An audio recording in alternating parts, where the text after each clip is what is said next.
I'm doing a video of making my fried chicken. I know it's just fried chicken. It's not a big deal. Everybody fries chicken. But I have my fryer set up. I have my breading. And I have my chicken that's been velveteen in buttermilk and egg for about an hour, hour and a half. That helps tenderize the meat.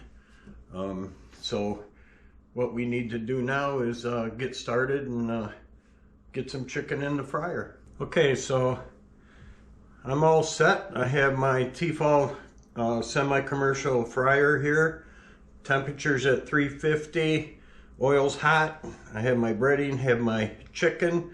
In a fryer like this, you don't want to put the chicken in the basket and drop it in the oil, because the basket's hot, it's gonna stick to the basket. So you want to drop the basket in. This is my chicken hand, and these chicken thighs are huge actually. So I'm gonna probably cook 2 at a time. So I'm gonna get them out of the buttermilk into the breading, get them coated, and when you drop them in there, you want to lower them in slow and away from you.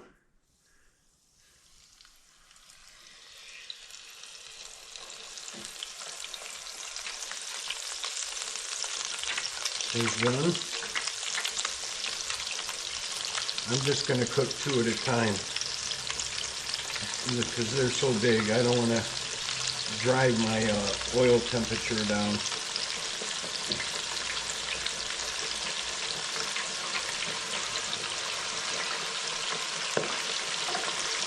I'm going to wash my hands real good.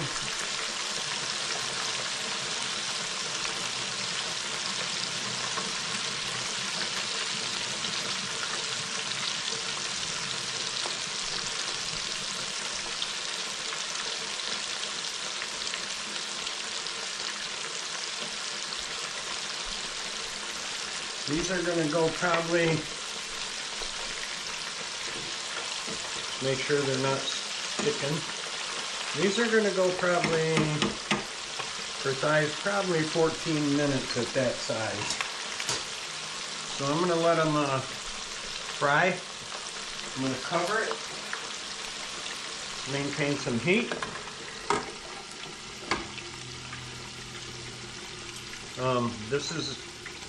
This fryer actually has a very fast recovery rate. So I'm going to let these fry. I'll turn them over about midpoint, and then when they're done, I'll take them out and show them to you. Okay guys, I've timed my chicken. Oh, it looks good. You want to make sure, obviously, chicken's done internally. Can't operate my tongs.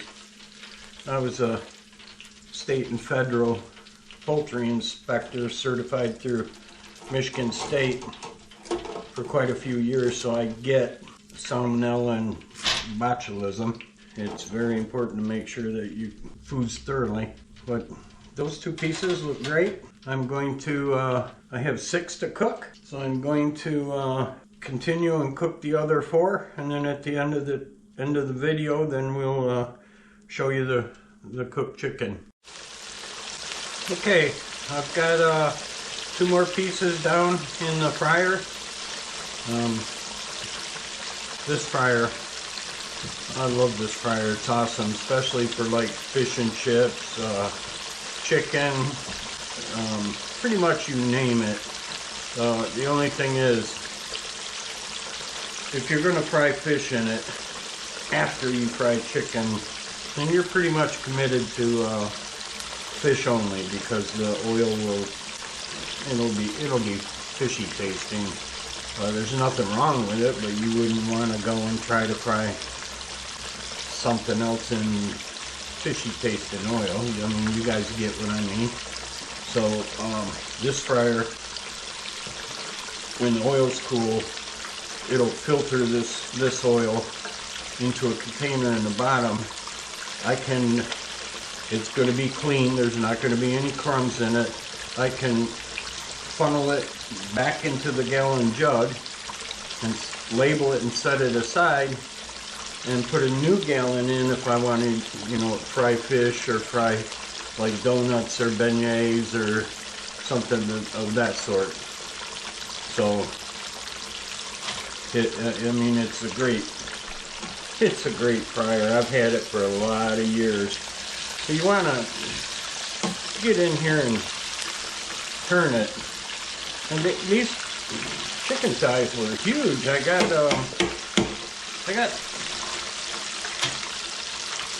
I want to say 10 of them for $10, which is a good deal.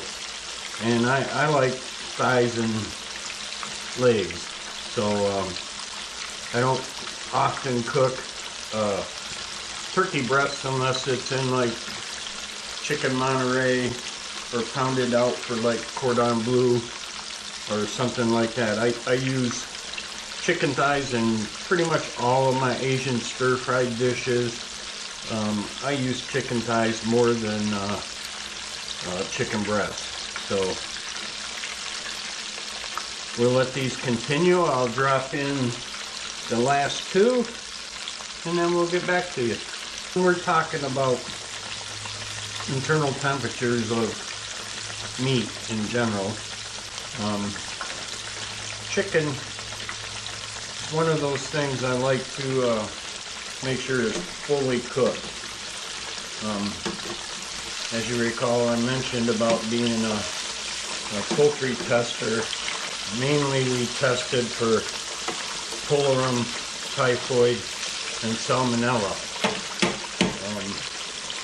And I'm well aware of the effects any of those can have on you if you're eating a product that's not fully cooked or is contaminated.